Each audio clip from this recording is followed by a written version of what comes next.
যে কিছু মানি আর কিছু মানি না।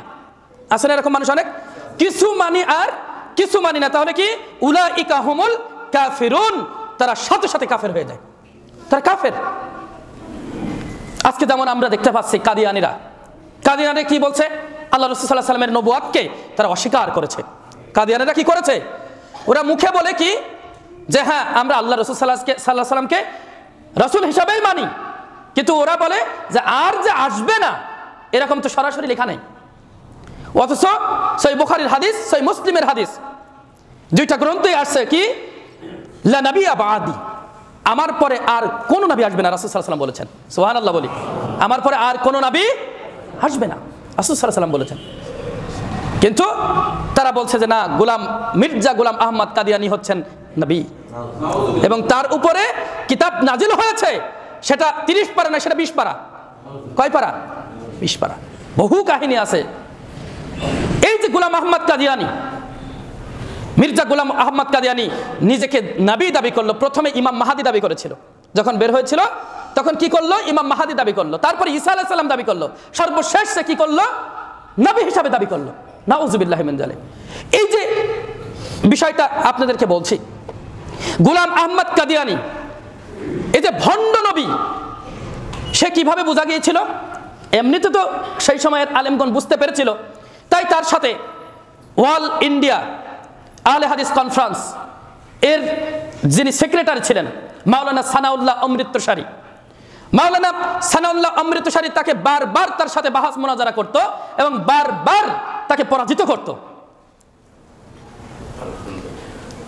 এরপরে এত পরিমাণ লিখনি পত্রিকার মাধ্যমে লিখত আর এত বলিষ্ঠ কণ্ঠে বক্তব্য দিত এই মাওলানা সানাউল্লাহ অমৃতসারী, এত পরিমাণে তাকে উদ্দেশ্য করে বক্তব্য দিত, লিখনি ছাড়ত, যার ফলশ্রুতিতে তিনি একদিন বললেন যে মুবাহালা করার জন্য, মুবাহালা কেমন, যে আমাদেরকে সৃষ্টি করেছেন হচ্ছে পীর সাহেব, ধরেন একজন বলল, আর আমি বললাম যে না, পীর সাহেব নয়, আল্লাহ আমাদেরকে সৃষ্টি করেছেন। বুঝছেন তো মুবাহালা কেমন? বুঝেন, পীর সাহেব কি করেছেন, আল্লাহকে সৃষ্টি করেছেন একজন বলছেন, বা পীর সাহেব দাবি করছেন, আর আমি বলছি যে না, পীর সাহেব নয়, আমাদের সৃষ্টি করেছেন কে? আল্লাহ। যখন এই বিষয়টা নিয়ে মুবাহালা হচ্ছে, পীর বা আমি বলছি যে ঠিক আছে, এর ভিতরে আমাদের ভিতরে যে সত্যবাদী, সে সত্যবাদী বেঁচে থাকতেই মিথ্যাবাদীর আগে মৃত্যু হবে, ঠিক এমনি ভাবেই মাওলানা সানাউল্লাহ অমৃতসারীর সাথে কি করেছিল? মুবাহালা করেছিল। মির্জা গোলাম আহমদ কাদিয়ানী মুবাহালার ডাক দিল, মুবাহালা মেনে নিল, পত্রিকার মাধ্যমে মুবাহালা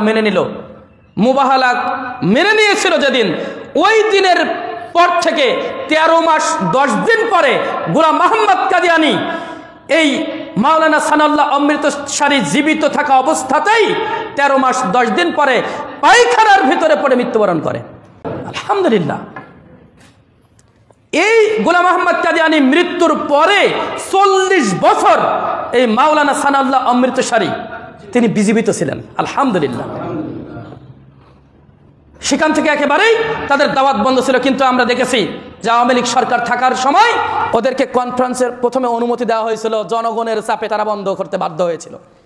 ওই যে পঞ্চগড়ে বিশাল বড় কনফারেন্সের আয়োজন তারা করেছিল, জনগণ এত চাপ দিয়েছিল, সরকার সেই চাপে ওটা বন্ধ করতে বাধ্য হয়েছিল। বিষয়টা বুঝেন। এই যে কাদিয়ানী মুহাম্মদ সাল্লাল্লাহু আলাইহি সাল্লামের নবুয়ত রিসালাতের উপরে তারা কি করেছিল? অস্বীকার করেছিল, অবিশ্বাস করেছিল, যার কারণে এরা কি কাফের। কাদিয়ানীরা কি সন্দেহ আছে কোন? কাদিয়ানীরা কি কাফের। এই যে ঈমান হারা করছে মানুষদেরকে, সাধারণ মানুষদেরকে ধরে ধরে যে ঈমান হারা করছে, মানে নবীর রিসালাত, নবুয়ত এটা যেটা আসছে এর উপরে কোনোভাবে সন্দেহ পোষণ করাও যাবে না।